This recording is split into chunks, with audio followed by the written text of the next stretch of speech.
Bismillah. Innal hamdalillah nahmaduhu wa nasta'inuhu wa nastaghfiruh wa na'udzu billahi min shururi anfusina wa sayyiati a'malina. Man yahdihillahu fala mudilla lahu wa man yudlil fala hadiya lahu.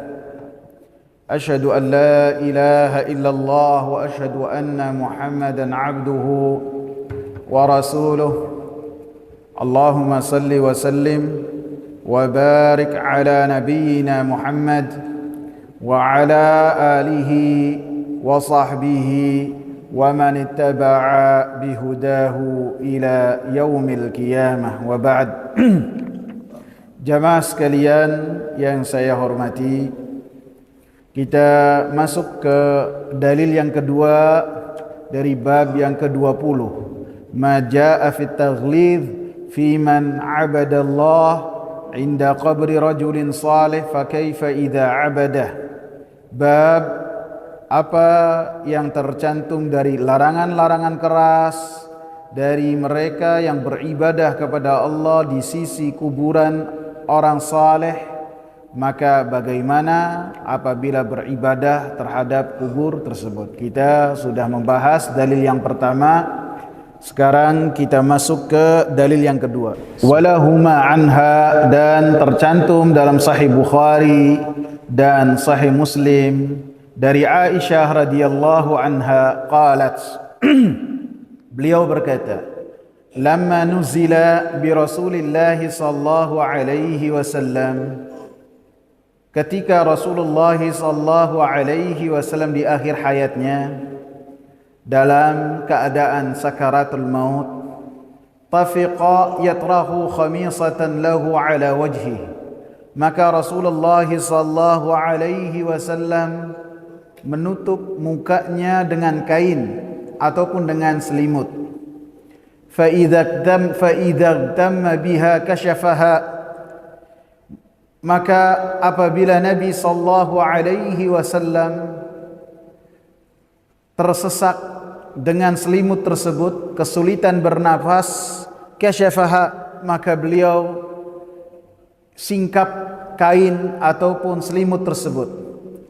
Faqala wa huwa kadzalik, dan Nabi sallallahu alaihi wasallam berkata, dan ketika itu Nabi sallallahu alaihi wasallam dalam keadaan yang kepayahan seperti itu, la'natullahi 'alal yahudi wan nasara ittakhadhu qubur anbiya'ihim masajid. Laknat dari Allah kepada orang-orang Yahudi, kepada orang-orang Nasara, mereka menjadikan kubur nabi-nabi mereka sebagai masjid, sebagai tempat ibadah. Yuhadziru ma sana'u. Aisyah radhiyallahu anha mengatakan, yuhadziru ma sana'u, Nabi sallallahu alaihi wasallam memperingatkan terhadap apa yang telah mereka lakukan. Walaula dzalik, kalaulah bukan karena hal tersebut, ubriza qabruhu, pastinya Nabi sallallahu alaihi wasallam akan ditampakkan kuburnya. Ghaira annahu khasyiya an yuttakhadha masjida. Selain itu, Nabi sallallahu alaihi wasallam takut apabila kuburnya dijadikan sebagai tempat ibadah. Jamaah sekalian, hadis ini diriwayatkan kembali oleh Aisyah radhiyallahu anha, orang yang paling paham dengan kuburannya Nabi sallallahu alaihi wasallam. Karena Nabi sallallahu alaihi wasallam dikuburkan di rumahnya, dan beliau juga yang bertetangga dengan kubur tersebut, dan beliau pun lah yang merawat Nabi sallallahu alaihi wasallam di akhir hayatnya. Apabila kisah yang berkaitan dengan Ummu Salamah radhiyallahu anha, disebutkan bahwasanya pada saat itu 5 hari sebelum wafatnya Nabi sallallahu alaihi wasallam. Adapun apa yang diceritakan oleh Aisyah radhiyallahu anha dalam hadis ini menceritakan detik-detik terakhir dari berpisahnya Nabi dengan dunia ini. Maka disebutkan oleh Aisyah radhiyallahu anha, yang mana Nabi sallallahu alaihi wasallam wafat di pelukan Nabi sallallahu alaihi wasallam. Nabi sallallahu alaihi wasallam sebelum wafat, air liur Nabi sallallahu alaihi wasallam bercampur dengan air liur Aisyah radhiyallahu anha. Kemudian Nabi sallallahu alaihi wasallam wafat di pelukan Aisyah radhiyallahu anha. Disebutkan oleh Aisyah radhiyallahu anha, lamma nuzila bi Rasulillah sallallahu alaihi wasallam, maka ketika Nabi sallallahu alaihi wasallam dalam keadaan sakarat, dalam kepayahan, malaikat maut mulai mendatangi Nabi sallallahu alaihi wasallam, dan rombongan dari malaikat-malaikat yang lainnya pun mereka datang kepada Nabi sallallahu alaihi wasallam untuk mencabut ruhnya Nabi sallallahu alaihi wasallam. Maka pada saat itu Nabi sallallahu alaihi wasallam dalam keadaan kepayahan yang luar biasa, sehingga di hadis ini disebutkan tafiqa yatrahu khamisatan lahu ala wajhi. Nabi sallallahu alaihi wasallam menutup kepalanya dengan kain, dengan selimut. Karena Nabi sallallahu alaihi wasallam dalam keadaan kepayahan, dalam keadaan kesusahan, dan ini adalah kehendak dari Allah Subhanahu wa taala supaya mengangkat derajat Nabi Muhammad sallallahu alaihi wasallam.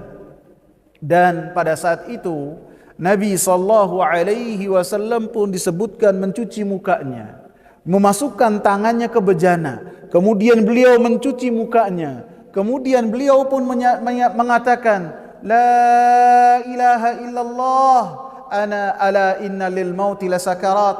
Tiada ilah yang berhak disembah kecuali Allah Subhanahu wa taala dengan sembahan yang benar. Kemudian Rasulullah sallallahu alaihi wasallam katakan, ketahuilah bahwasanya untuk kematian itu ada sakaratnya. Ada tahapan-tahapan yang mana menyusahkan orang yang akan bertemu dengan Allah Subhanahu wa taala.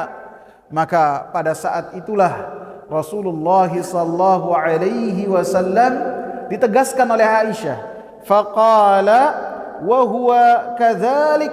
Maka Nabi sallallahu alaihi wasallam berkata ketika beliau nyawanya akan dicabut oleh malaikat pencabut nyawa, dengan mengatakan la'natullahi 'alal yahudi wan nasara, sampai seterusnya, menunjukkan dalam keadaan yang sangat susah untuk Nabi sallallahu alaihi wasallam, dalam keadaan Nabi sallallahu alaihi wasallam akan berpisah dengan dunia. Karena keutamaan dari seorang nabi, tidaklah nabi tersebut nyawanya dicabut oleh malaikat pencabut nyawa kecuali nabi tersebut diberikan pilihan, mau tetap di dunia ataukah bertemu dengan Allah Subhanahu wa taala.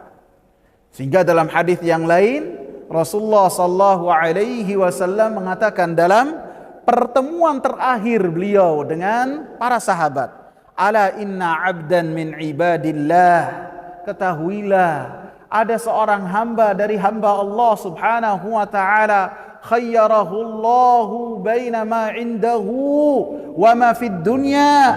Allah Subhanahu wa taala berikan pilihan kepadanya untuk senantiasa berada di dunia ataukah memilih untuk bersama dengan apa yang ada sisi Allah Subhanahu wa taala. Fakhtara ma indallah, maka hamba ini memilih untuk apa yang ada sisi Allah Subhanahu wa taala.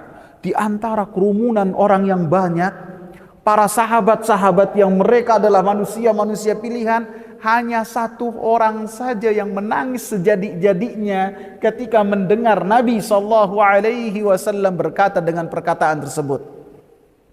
Dan orang ini mengatakan, nafdika bi abaina wa ummahatina.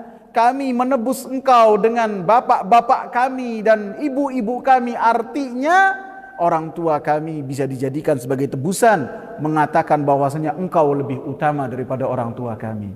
Hanya satu orang saja, Abu Bakar. Sehingga menunjukkan Abu Bakar adalah sahabat yang paling alim.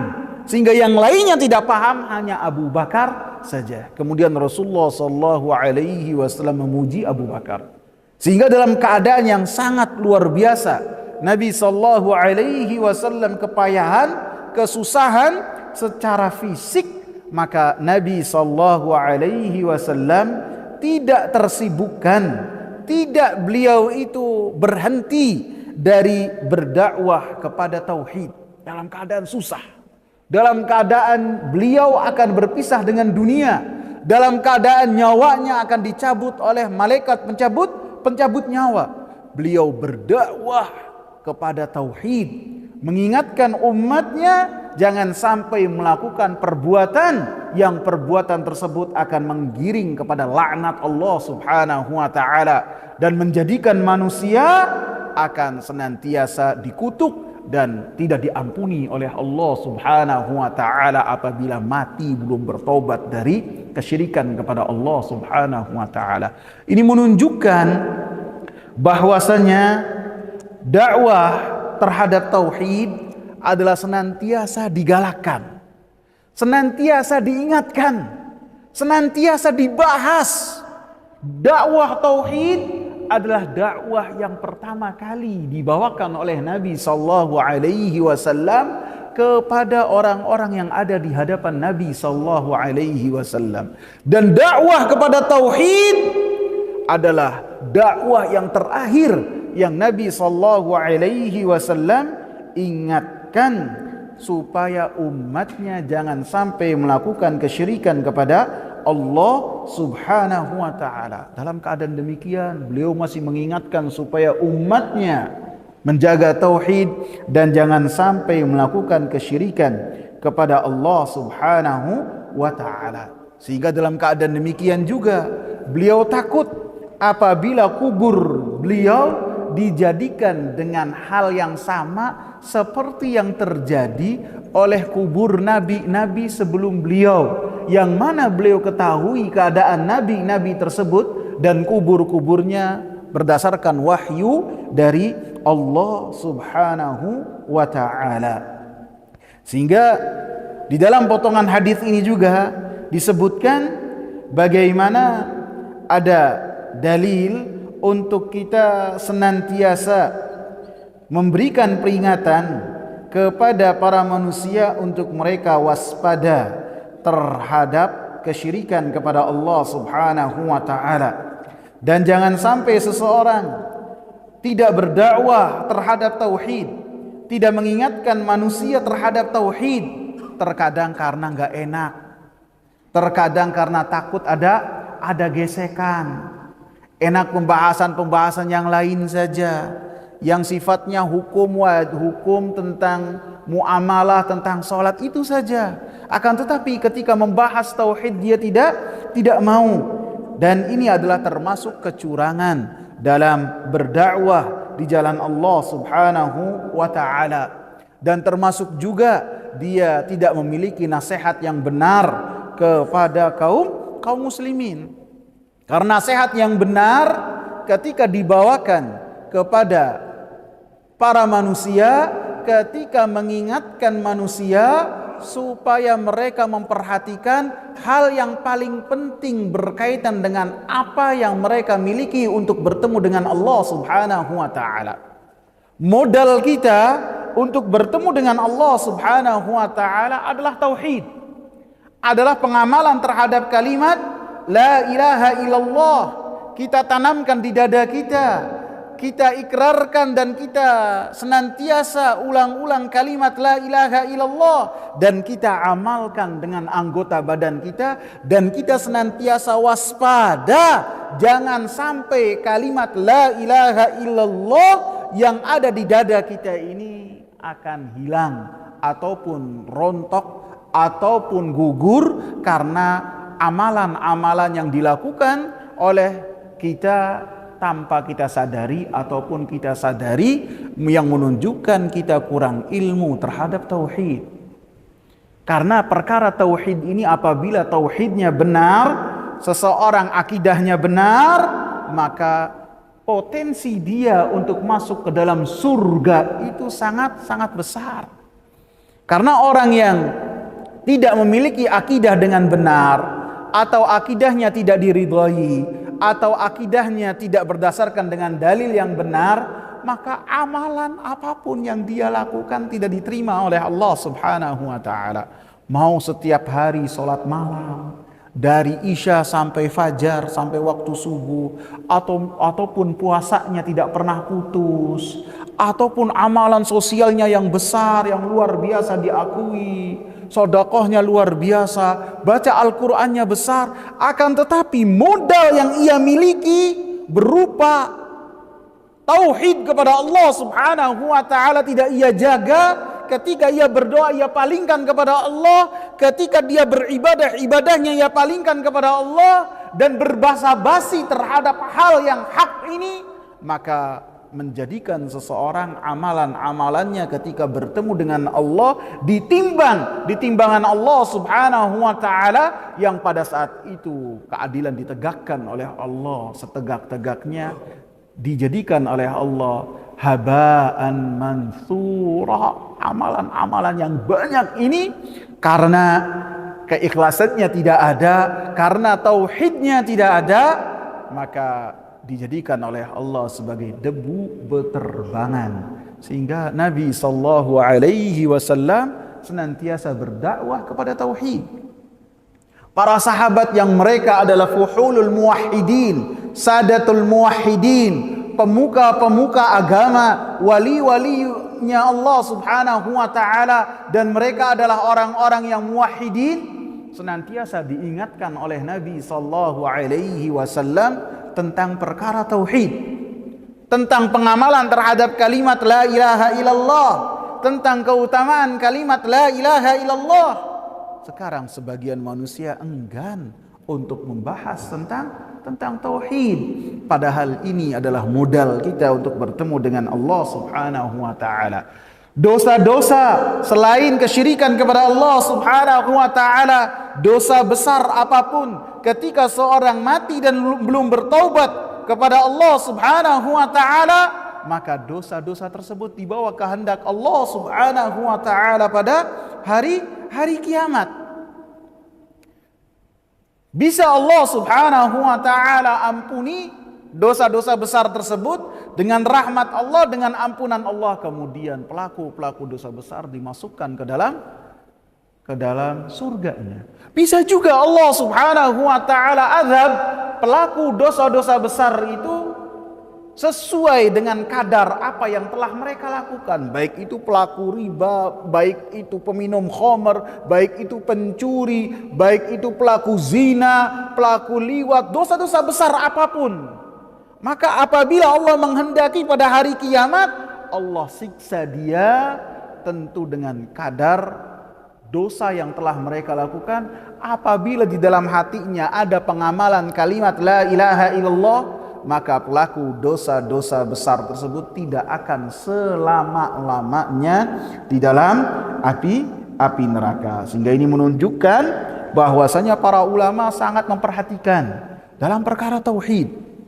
Para dai sangat memperhatikan dalam perkara tauhid. Tidak berbasa-basi dalam perkara tauhid.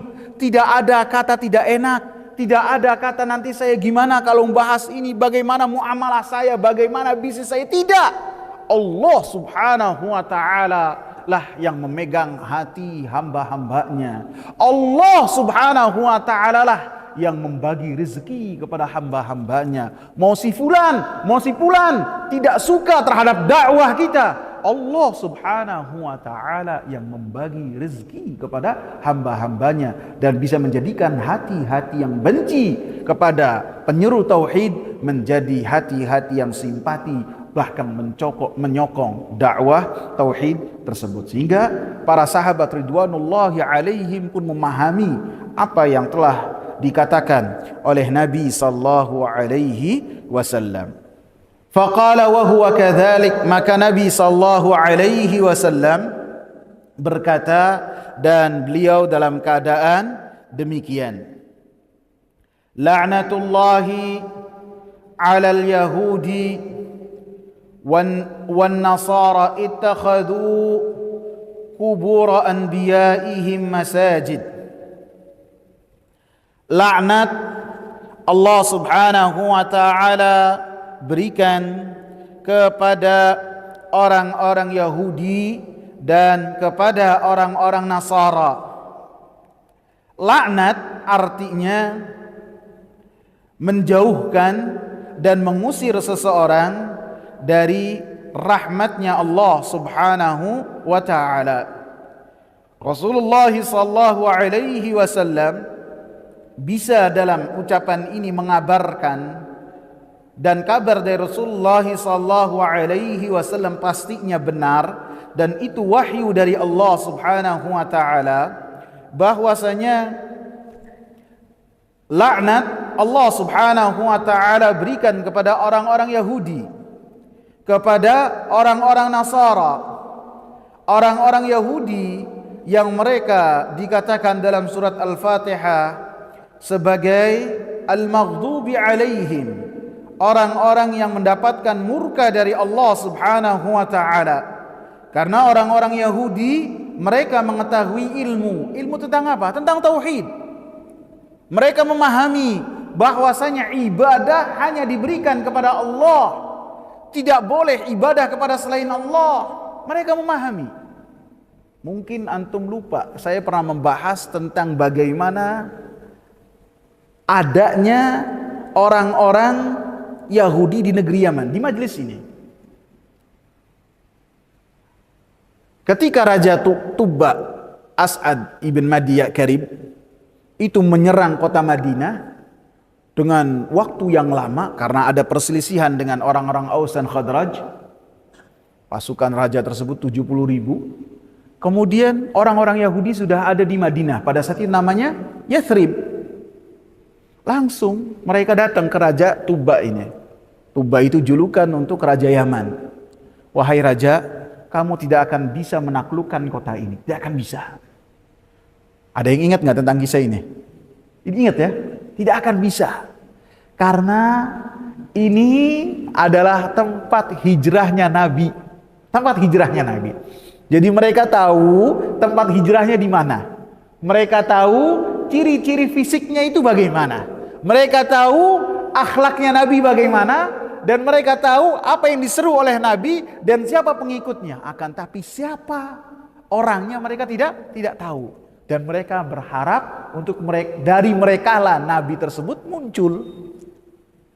Sehingga ketika Raja Yaman ini terkagum-kagum dengan saran dari dua rahib ini, ketika dua rahib ini mengatakan, engkau kalau mau meluluh lantakkan kota Yathrib, engkau akan binasa. Karena kota ini akan dijaga oleh Allah dan dijaga oleh Allah. Maka akhirnya dibawa ke Mekah.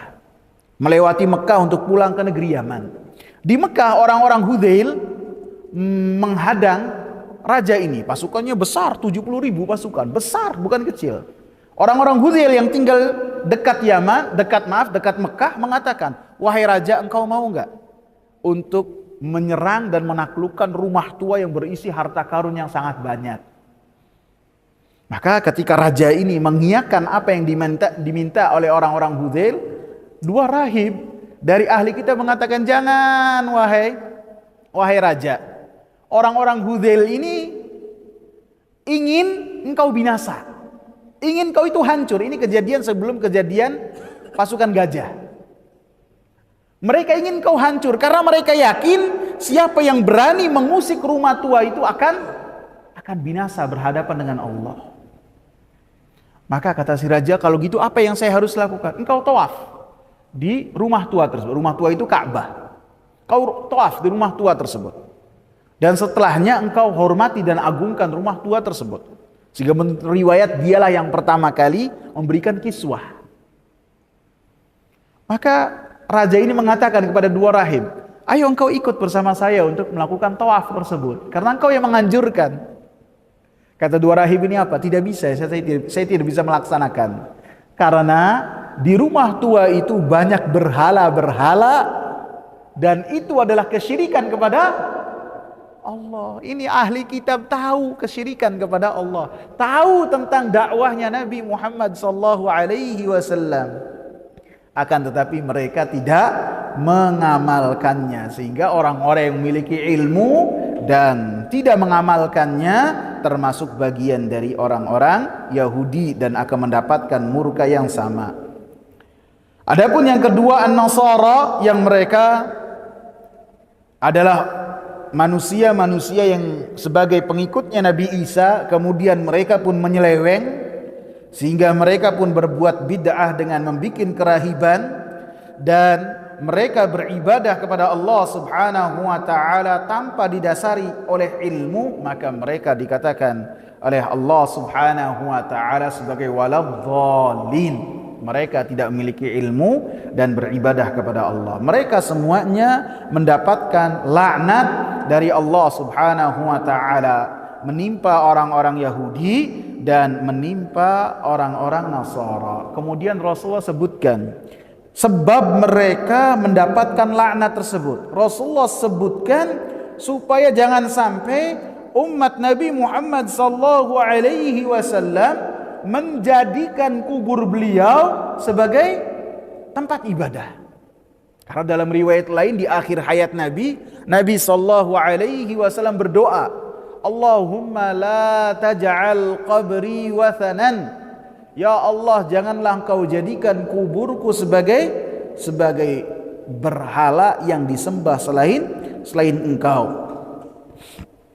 Maka Nabi sallallahu alaihi wasallam menjelaskan kepada umatnya sebab apa yang dengannya orang-orang Yahudi, orang-orang Nasara, mereka mendapatkan laknat dari Allah Subhanahu wa taala.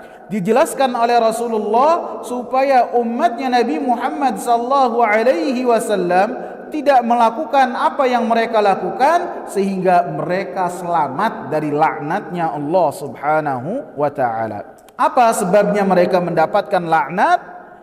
Ittakhadhu qubur anbiyaihim masajid. Mereka menjadikan kubur-kubur nabi mereka sebagai tempat ibadah. Jadi kubur-kuburnya para nabi maka dijadikan oleh orang-orang Yahudi, oleh orang-orang Nasara sebagai tempat-tempat yang mana mereka melakukan sholat di kubur tersebut. Mereka pun berdoa kepada Allah Subhanahu wa taala di kubur-kubur nabi tersebut dengan keyakinan bahwasanya ibadah di sisi kubur-kubur lebih afdal daripada beribadah di tempat-tempat yang lain. Dengan keyakinan juga mereka bahwasanya ibadah tersebut memiliki ganjaran yang besar. Padahal ibadah di kubur ini tidak boleh, karena itu adalah wasilah menuju kesyirikan kepada Allah Subhanahu wa taala. Aisyah radhiyallahu anha mengatakan yuhadziru ma sana'u. Nabi sallallahu alaihi wasallam memberikan peringatan kepada umatnya jangan sampai melakukan hal yang sama. Ini menunjukkan kecerdasan Aisyah radhiyallahu anha, seorang ulama besar dari kalangan sahabat, seorang yang dipilih oleh Allah Subhanahu wa taala untuk menemani Nabi Muhammad sallallahu alaihi wasallam. Karena sebutkan Jibril alaihi salam datang kepada Nabi sallallahu alaihi wasallam dengan gambarnya Aisyah radhiyallahu anha. Ketika Nabi belum menikahinya, ketika Rasulullah sallallahu alaihi wasallam ditinggal wafat oleh Khadijah, setelahnya Rasulullah menikah dengan Saudah binti Zam'ah, kemudian setelahnya malaikat Jibril alaihi salam menunjukkan fotonya, gambarnya Aisyah. Ini adalah istri engkau di dunia dan di akhirat. Sehingga beliau pun Aisyah radhiyallahu anha bersama dengan Nabi sallallahu alaihi wasallam selama 9 tahun. Dan beliau Aisyah radhiyallahu anha memiliki kecerdasan di atas rata-rata, luar biasa. Sehingga apa yang dikatakan oleh Nabi sallallahu alaihi wasallam dalam keadaan yang genting, beliau bisa menyimpulkan kenapa Nabi sallallahu alaihi wasallam melakukan hal tersebut. Beliau simpulkan dengan apa? Yuhadziru ma sana'u. Nabi sallallahu alaihi wasallam mengingatkan kepada umatnya jangan sampai melakukan hal yang sama. Memperingatkan, awas, hati-hati, jangan engkau lakukan, jangan kalian lakukan, wahai umatku, dengan kuburku seperti apa yang telah dilakukan oleh orang-orang Yahudi dan orang-orang Nasara terhadap kubur nabi mereka. Apabila larangan ini dilarang oleh Nabi sallallahu alaihi wasallam terhadap kuburnya nabi-nabi, dijadikan tempat ibadah walaupun tanpa dibangun, mereka beribadah di kubur tersebut, itu mendapatkan laknat dari Allah Subhanahu wa taala. Lebih-lebih apabila kubur-kubur tersebut dibangun di atasnya kubah yang besar. Lebih-lebih apabila kubur-kubur tersebut dibangun masjid yang besar, maka lebih dilaknat lagi oleh Allah Subhanahu wa taala. Sehingga perkataan Aisyah radhiyallahu anha ketika beliau mengatakan yuhadziru ma sana'u, Nabi sallallahu alaihi wasallam memberikan peringatan kepada umatnya jangan sampai mereka melakukan hal yang sama. Ini menunjukkan semangatnya Nabi sallallahu alaihi wasallam dalam menjaga tauhid.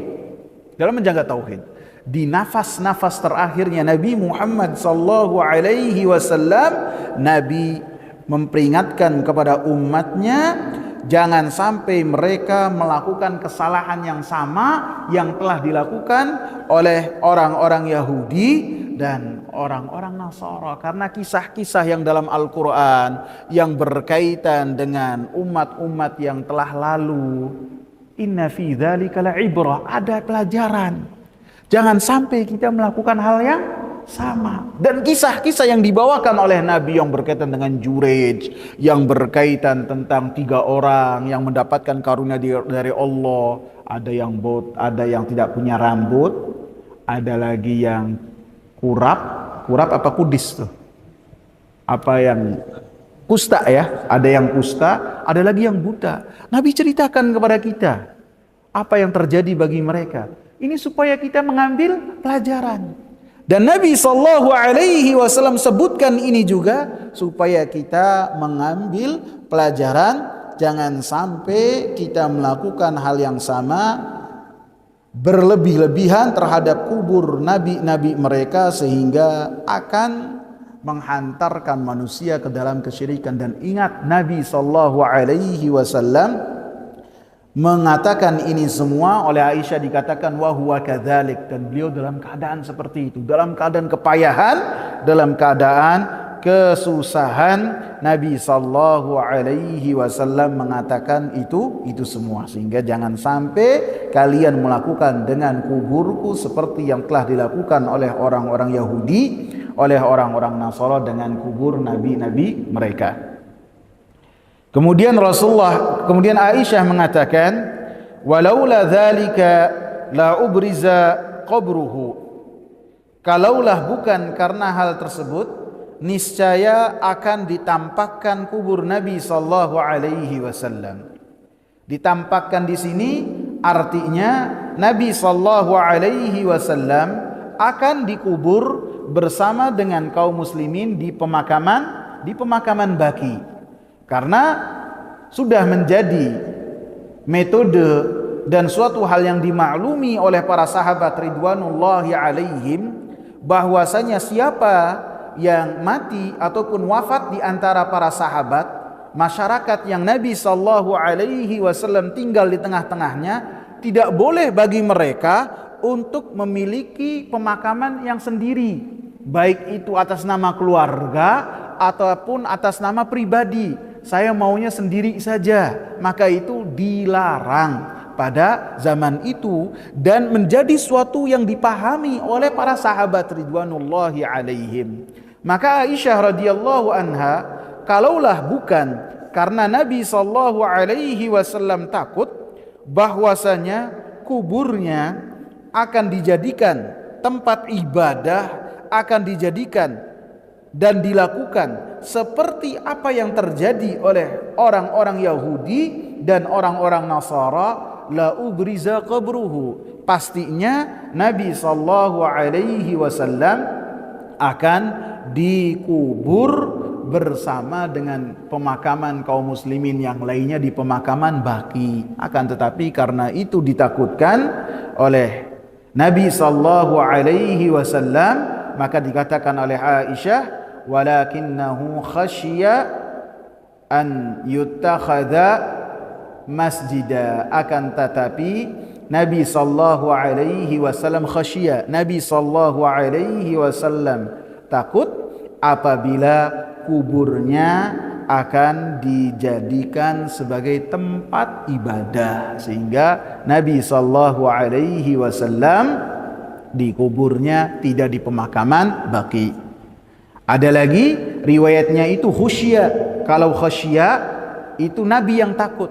Akan tapi apabila khusyya yang artinya ditakutkan, maka yang takut dan memiliki rasa khawatir untuk hal tersebut terjadi pada kubur Nabi adalah para sahabat ridwanullahi alaihim. Para sahabat takut apabila kubur Nabi sallallahu alaihi wasallam dikultuskan dan dijadikan sebagai tempat ibadah, maka para sahabat ridwanullahi alaihim menguburkan Nabi sallallahu alaihi wasallam di kamarnya ataupun di rumahnya Aisyah radhiyallahu anha. Dan ini seperti yang sudah kita jelaskan, termasuk salah satu sebab dari sebab bahwasanya proses pemakamannya Nabi sallallahu alaihi wasallam berbeda dengan yang lainnya. Kalau yang lainnya ketika meninggal dunia itu diperintahkan untuk disegerakan untuk dimakamkan, kecuali apabila dalam rangka menunggu supaya jamaah itu berkumpul lebih banyak daripada lebih bersegera. Misalnya meninggal jam 8, sebagian langsung bersegera jam 10, jam 11.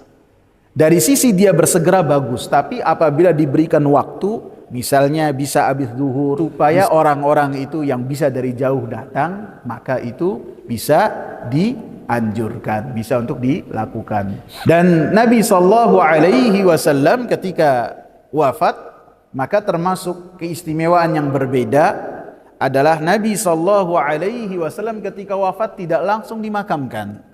Akan tetapi kaum muslimin pada saat itu langsung menyelesaikan perselisihan di antara mereka siapakah yang menjadi khalifah pengganti Rasulullah sallallahu alaihi wasallam. Sehingga yang sebelumnya ada orang-orang Ansor yang mereka sebelumnya bersepakat di Bani Saqifah, mereka memilih Sa'ad bin Mu'adz untuk menjadi pemimpin dengan keyakinan orang Ansor punya pemimpin, orang Muhajirin punya pemimpin. Maka ketika hal ini sampai kepada Umar sampaikan kepada Abu Bakar, maka 3 sahabat Umar, Abu Bakar, Abu Ubaidah bin Al-Jarrah menemui kumpulan orang-orang Muhajirin, orang-orang Ansar untuk menjadikan persatuan kaum muslimin menjadi satu dan tidak terpecah dengan wafatnya Rasulullah sallallahu alaihi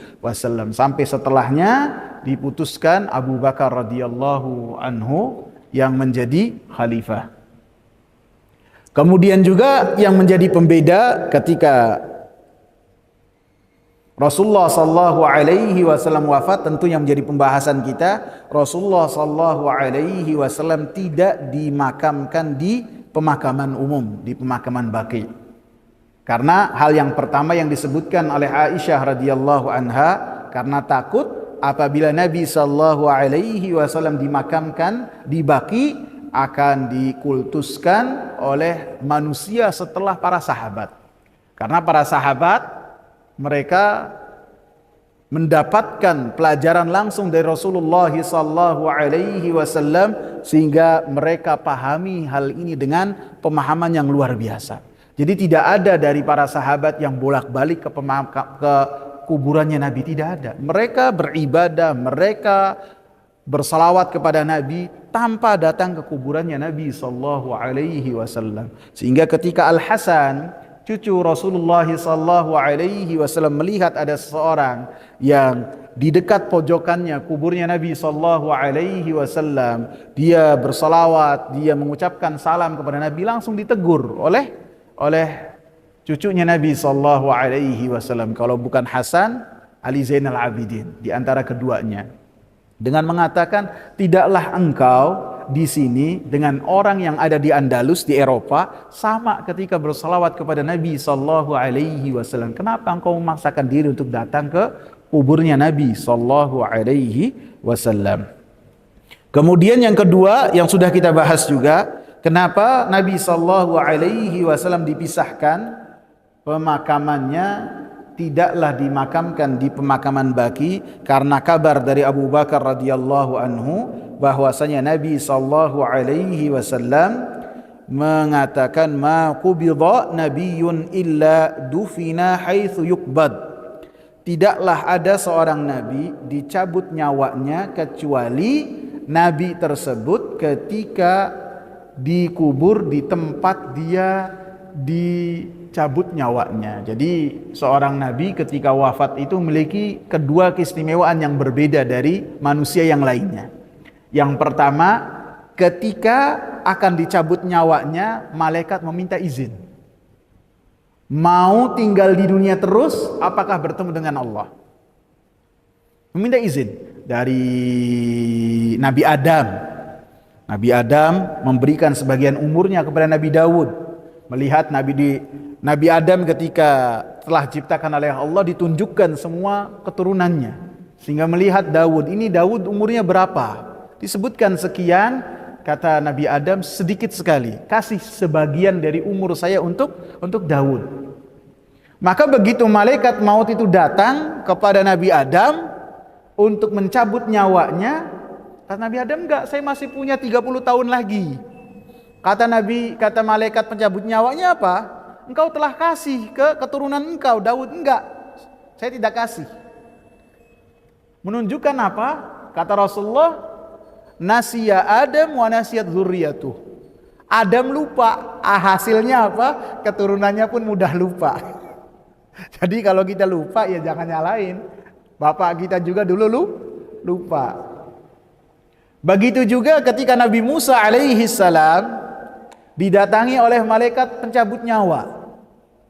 Ketika malaikat pencabut nyawa ini datang kepada Nabi Musa alaihi salam dan meminta izin untuk mencabut nyawanya, maka langsung dipukul oleh Nabi Musa alaihi salam sehingga mata dari malaikat pencabut nyawa itu lepas.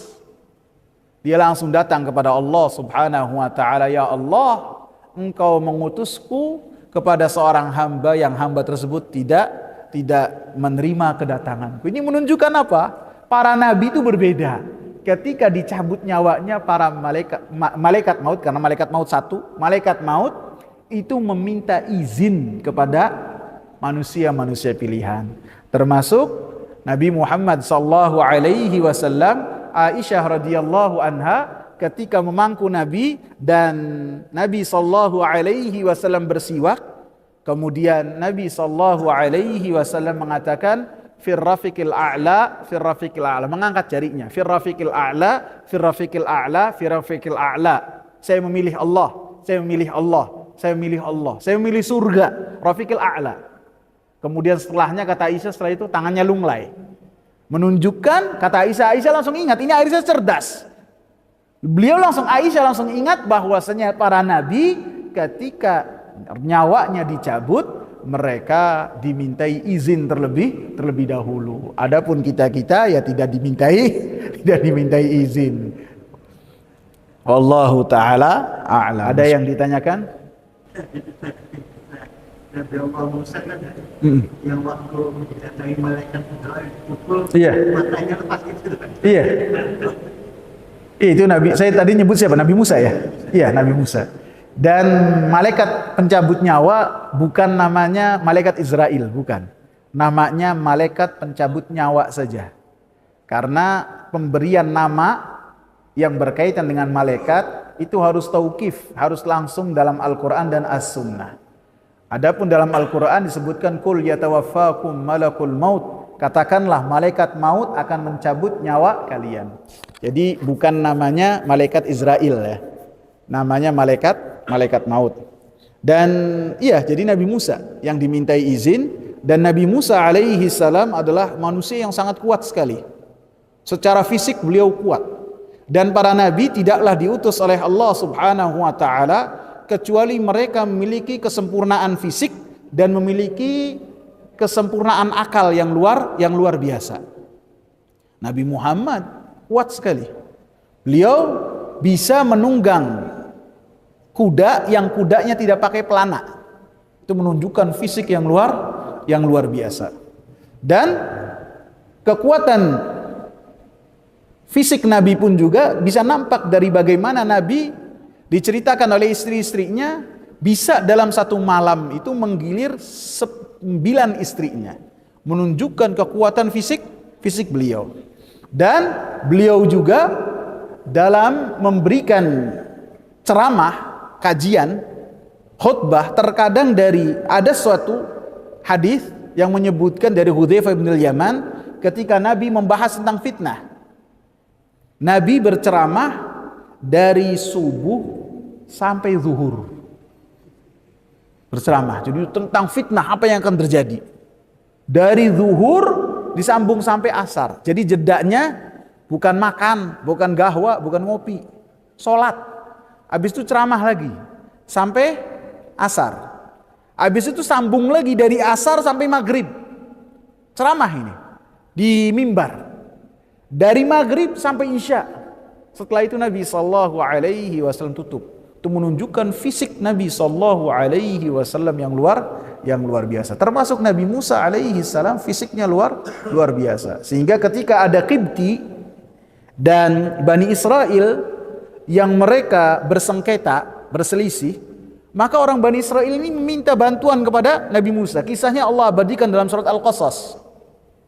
Maka Nabi Musa alaihi salam langsung membela kaumnya Bani Israel.